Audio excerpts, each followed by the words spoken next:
అనారోగ్యం, ఉద్యోగం, వ్యాపారం అప్పులతో బాధపడుతున్నారా? వెంటనే జేకేఆర్ గురువు గారికి కాల్ చేసి అపాయింట్మెంట్ తీసుకోండి. నమస్తే సరస్వతి ప్రదీప్ గారు. నమస్తే అమ్మా. ఎప్పటి నుంచో మీతో మాట్లాడాలి, మీతో కొన్ని టాపిక్స్ డిస్కస్ చేయాలనుకుంటూ ఉన్నాను. అది ఈ రోజు దాకా వచ్చింది. అవును.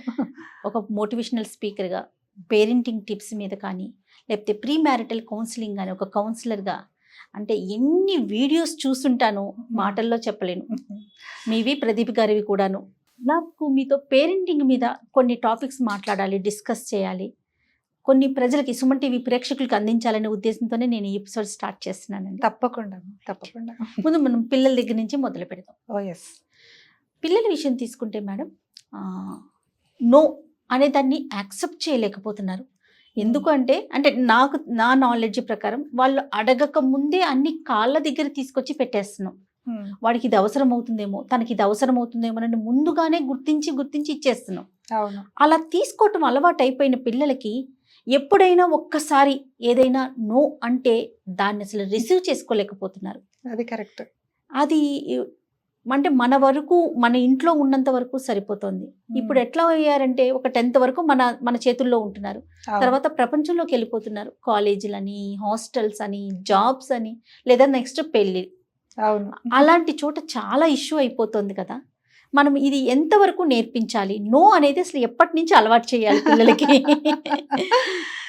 నో అంటే నో అని, నో అంటే నోనే అని. నోనే అని. మామూలుగా అయితే ఫస్ట్ అన్నం పెడుతున్నప్పుడు వాడు నోట్లోంచి వచ్చే ఫస్ట్ పదమే నో, వద్దు వద్దు, నో అని. అది మనం నో అన్నప్పుడు వాడు ఎట్లా తీసుకుంటాడు అనేది మనకి ఇప్పుడు తెలుసుకోవాలి. యాక్చువల్గా ఏమవుతుందంటే, ఇది మానవ నైజం. నేను పడ్డాను కష్టం, నా పిల్లలు పడకూడదు అని ప్రతి తల్లిదండ్రులు అనుకుంటారు. పేరెంట్స్ అనేవాళ్ళు, నా చిన్నప్పుడు నేను ఈ కష్టం పడ్డాను, నేను ఆ షూ కొనుక్కోవాలనుకున్నాను, నేను కొనుక్కోలేకపోయాను, నేను ఆ డ్రెస్ వేసుకోవాలనుకున్నాను, వేసుకోలేకపోయాను, నా పిల్లలకి చెయ్యాలి అని ఒక తపన ఉంటుంది. అది సర్వసాధారణం. In the process of that, ఆ కోరిక, ఆ డిజైర్, వాళ్ళకి అటువంటి ఒక ఆశల్లో ఇలాంటి పరిస్థితులు ఉద్భవిస్తున్నాయని అనిపిస్తుంది. ఒకప్పుడు జాయింట్ ఫ్యామిలీస్లో పిల్లలు ఒకళ్ళని చూసి ఒకళ్ళు అడ్జస్ట్ అయిపోవటం, పెద్దవాళ్ళది రెండో వాళ్ళు వేసుకోవటం, రెండో వాళ్ళు మూడో వాళ్ళు వేసుకోవడం, ఇలాంటివి ఉండేవి ఒకప్పుడు. అలాగే అడ్జస్ట్ అయిపోవడం, మన దగ్గర చక్కగా వాళ్ళు కూర్చుని వాళ్ళు అంతలోనే ఆలోచించేవాళ్ళు, ఎక్స్ట్రా ఆలోచించేవాళ్ళు కాదు. ఇది మన జీవన విధానం, ఇది మన లిమిట్స్ అనేసి. రాను న్యూక్లియర్ ఫ్యామిలీస్ అయిపోయాయి. న్యూక్లియర్ ఫ్యామిలీస్లో కూడా ఏంటి, ఒక 2-3 పిల్లలు ఉన్నారనుకోండి, అన్న, అక్క, తమ్ముడు, చెల్లి, షేరింగ్ వచ్చేది వాళ్ళ మధ్య. అన్నం చూసి తమ్ముడు చూసి ఒక చెల్లె, అలాగా వాళ్ళల్లో వాళ్ళు అడ్జస్ట్ అయిపోవడం కానీ, ఓకే అనే ఒక నేచర్ ఉండేది. ఇప్పుడు మీరు చెప్పింది వచ్చేప్పటికీ ఒక్కళ్ళే సింగిల్ చైల్డ్ ఉన్నప్పుడు ఎక్కువగా వచ్చే ఇది అవకాశం ఉంది. వాళ్ళు ఏదన్నా అడగగానే వీళ్ళకే ఫస్ట్ నచ్చేస్తుంది తల్లిదండ్రులకి. రే ఇది బాగుందని కొనియడం, వాడికి అడగాలి, ఇది అవసరము, ఇది అవసరం లేదు అనే ఒక ఆలోచన కూడా రావట్లేదు. నెసెసిటీకి వాంట్స్కి డిఫరెన్స్ ఉంటుంది. ఏది అవసరము, ఏది కోరిక. ఇది ఉంటే బాగుంటుంది అనుకోవడం అనేది ఒక వాంట్, కానీ అసలు ఇది అవసరం, ఇది మనకి, ఇది లేకపోతే ఎలాగా అనేది ఒక నెసెసిటీ. సో ఈ రెండింటి మధ్య కూడా వాళ్ళకి డిఫరెన్సియేషన్ తెలియట్లా. తల్లిదండ్రులు వాళ్ళే ఎక్కువగా ఈ ఆన్లైన్ షాపింగ్లకు అలవాటు పడిపోయో, లేకపోతే కొత్త లైఫ్ స్టైల్స్కి అలవాటు పడిపోయి, ఎక్కువ సంపాదన, వాళ్ళకి ఒక ఎక్కువ కుషన్ ఉంది కదా ఖర్చు పెట్టుకోవడానికి. సో ఇవన్నీ కూడా మ్యాటర్స్ ద మోస్ట్. ఏమవుతుందంటే పిల్లవాడికి వీళ్ళకి నచ్చి వీళ్ళు తీసుకొచ్చి ఇచ్చేయడము, వీడికి ఏదో ఒక రకమైన షూ వీళ్ళు కొంటారు, వాడికి ఇష్టమైంది ఏదో ఒకటి ఇంకొకటి కొంటారు, 3-4 అవసరానికి మించిన జతలు, వాడికి మళ్ళీ అడగాలన్న అవకాశం కూడా లేకుండా. ఎప్పుడైనా ఇదే పరిస్థితిలో కొంచెం మీరు అన్నారు కదా, ఒక్కసారిగా రియలైజ్ అయిపోయో, నిజంగానే ఆ రోజున జేబులో డబ్బులు లేకపోతేనో, నిజంగానే ఆ రోజు కొనే అవకాశం టైం లేకపోతేనో, ఇవాళ కాదమ్మా అని చెప్పడానికి కూడా లేదు. నో, వాళ్ళు దే కాంట్ యాక్సెప్ట్ ఇట్. ఎందుకంటే వాళ్ళకి అసలు ఆ తేడా తెలియలేదుగా, వాళ్ళకి అసలు లేకపోవడం అనే ఒక ఇది తెలియలేదు పిల్లలకి. ఎప్పుడూ అబండెన్స్లో ఉండడమే తప్ప ఇది అవసరం, ఇలాంటి అవసరాలు ఉంటాయి, మనకన్నా అండర్ ప్రివిలేజ్డ్ వాళ్ళు ఉన్నారు, వాళ్ళు షూ కాదు కదా చెప్పులు కూడా కొనుక్కోలేని స్థితిలో ఉన్నారు అనే ఒక అవగాహన లేకపోవడం వల్ల వీళ్ళకి ఇక్కడికి తీసుకోలేకపోతున్నారు. చిన్నప్పటి నుంచి కూడా నేనేది పిల్లల్ని కష్టపెట్టమని చెప్పట్లేదు, కానీ కష్టం తెలిసేలా పెంచండి అని చెప్తున్నాను. రైట్. చాలా తేడా ఉందమ్మా. ఏసీ రూమ్స్లో పెరుగుతారు, ఇంట్లో ఏసీ రూమ్, కార్లో ఏసీ, స్కూల్కి వెళ్తే సెంట్రలైజ్డ్ ఏసీ, మొత్తంగా ఏసీలో వెళ్ళొస్తాడు పిల్లవాడు, వాడు ఎండ కన్నెరగడు. అలా పెంచుకోవడం తల్లిదండ్రులకు కూడా ఇష్టమే. కానీ ఇమాజిన్ ఒకరోజు ఎప్పుడో ఎర్రటి ఎండలో కారు టైర్ ఫ్లాట్ అయింది, కాస్త వెయిట్ చేయాల్సి వచ్చింది, వాడు కూర్చోగలడా? అసలు బయట దిగగలడా?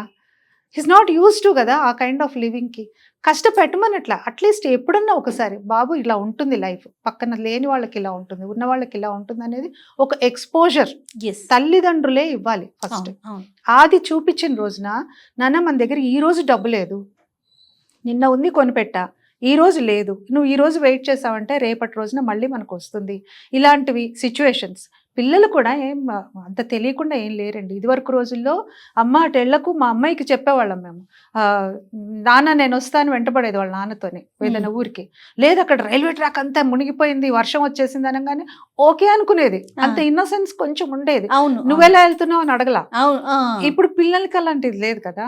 వాళ్ళకి వాళ్ళ లాజిక్ కానీ, వాళ్ళ అనాలిసిస్ కానీ, వాళ్ళ జనరల్ నాలెడ్జ్ కానీ నెక్స్ట్ లెవెల్లో ఉంది. ఇప్పుడు మీరు చెప్పినట్లుగా వర్షం పడింది అనగానే గూగుల్ చేసేస్తున్నారు, ఎంత వర్షం పడింది, ఏ రేంజ్ లో ఉంది, మరి మీరు ఎలా వెళ్తారు, ఎన్ని క్వశ్చన్స్ వచ్చేస్తుంది కదండి. ఒక రకంగా వెల్కమింగే, సంతోషమే, కాదనట్లేదు. మరి అంత తెలివైన పిల్లలు ఉన్నప్పుడు వాళ్ళకి అనాలిసిస్ కూడా నేర్పించాలి. నాన్న ఇది ఇలా, ఇది రైట్, ఇది రాంగ్.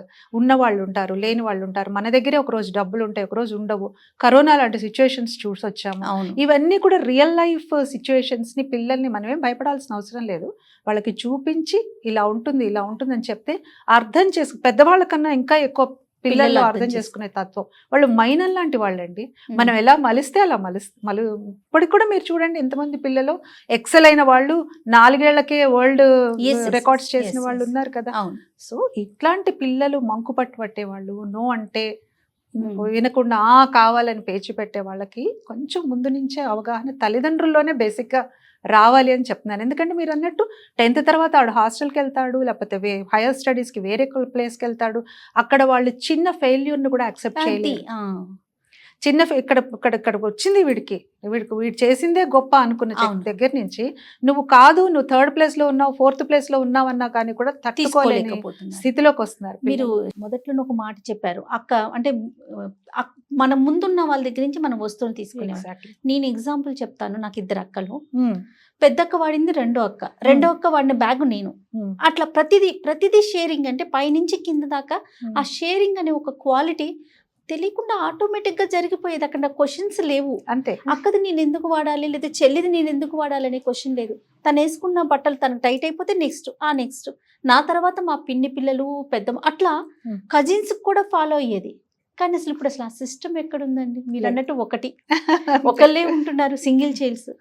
వాళ్ళకి ఇంకా షేరింగ్ లేదు. వాళ్ళకి షేరింగ్ ఏంటి, వాళ్ళకి అబండెన్స్.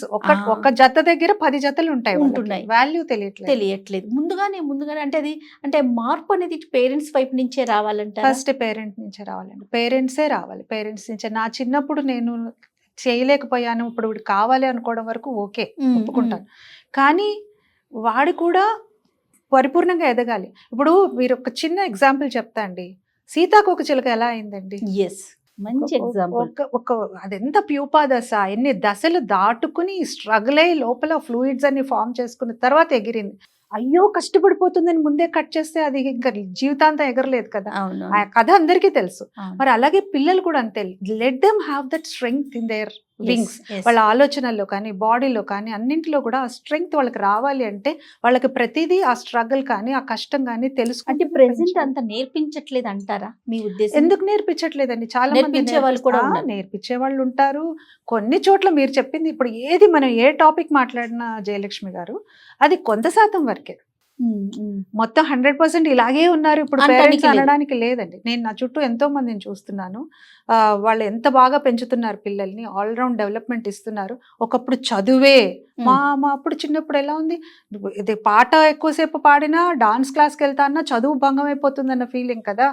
ఎప్పుడు కూడా మేమెప్పుడు అలాగా అనుకోలేదు. ఎక్స్ట్రా కరిక్యులర్ యాక్టివిటీస్ డెఫినెట్ గా మన మెయిన్ కరిక్యులం కి కాంప్లిమెంట్ చేస్తాయి, సపోర్ట్ చేస్తాయి. ఇప్పుడు అక్కడ మనం డ్రామాలో డైలాగ్ గుర్తుపెట్టుకున్నాం అంటే ఇక్కడ ఖచ్చితంగా ఒక పైథాగరస్ థియరీ గుర్తుపెట్టుకుంటాం. ఇది మా సిద్ధాంతం. కానీ ఒకప్పుడు అలా లేదు కదా.